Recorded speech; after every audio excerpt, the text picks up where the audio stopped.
Naikkan lagu pujian kepada Bapa di sorga. Efesus 5 ayat 17. Sebab itu janganlah kamu bodoh, tapi usahakanlah supaya kamu mengerti kehendak Tuhan.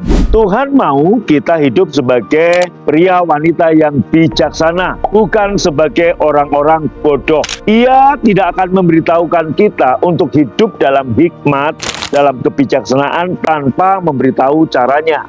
Itulah sebabnya firman-Nya berkata, janganlah kamu bodoh, tapi usahakanlah supaya kamu mengerti kehendak Tuhan. Jadi apakah kehendak Tuhan sebenarnya? Dua ayat berikut memberitahu kita bagaimana mengenalinya. Janganlah kamu mabuk oleh anggur. Efesus 5 ayat 18-19. Karena anggur menimbulkan hawa nafsu. Tapi hendaklah kamu penuh dengan roh. Dan berkata-katalah seorang kepada yang lain dalam mazmur, dalam kidung puji-pujian dan nyanyian rohani. Bernyanyilah dan bersoraklah bagi Tuhan dengan segenap hati.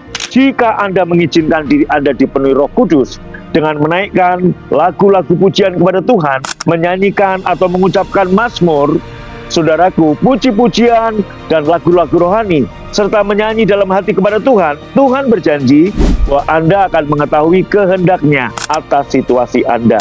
Anda kemudian akan mengambil hikmat untuk memutuskan dengan bijaksana apa yang harus dilakukan selanjutnya. Saya telah menemukan ini sebagai kebenaran dalam kehidupan saya sendiri. Setiap kali saya menghadapi keadaan yang sulit, keadaan yang genting, keadaan yang saya bingung mau ngapain, semakin saya memikirkannya, saya semakin bingung. Semakin saya berusaha sekuat tenaga untuk memperoleh jalan keluar yang terbaik, semakin jauh jawaban itu tampaknya dari saya.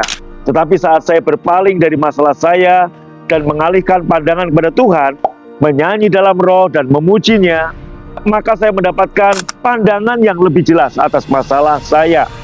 Dan kemudian saat saya kembali merenungkan, Tuhan memberikan kepada saya jalan keluar.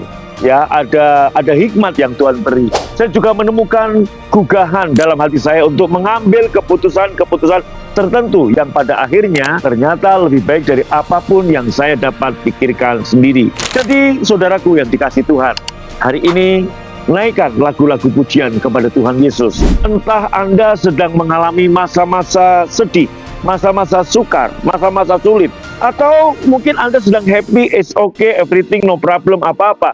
Tetap naikkan coba puji-pujian. Naikkan lagu-lagu rohani. Karena saat Anda memenuhi mulut Anda dengan puji-pujian kepada Yesus, Yesus akan memimpin dan menuntunmu dalam semua masalah kehidupanmu. Bahkan jika Anda terjebak dalam suatu masalah, Yesus akan memperlihatkan kepadamu jalan yang harus kamu tempuh dan memberikan jalan keluar kepadamu. Bagaimanapun caranya, engkau akan memperoleh hikmat dan pertolongan yang engkau perlukan. Renungkan, saat kita memenuhi mulut kita dengan puji-pujian kepada Tuhan, Tuhan akan memimpin dan menuntun kita dalam semua masalah kehidupan kita. Mari sama-sama katakan dengan saya, kami memuji kebesaran-Mu, sungguh besar Kau Allahku, dan seterusnya. Amin. God bless you.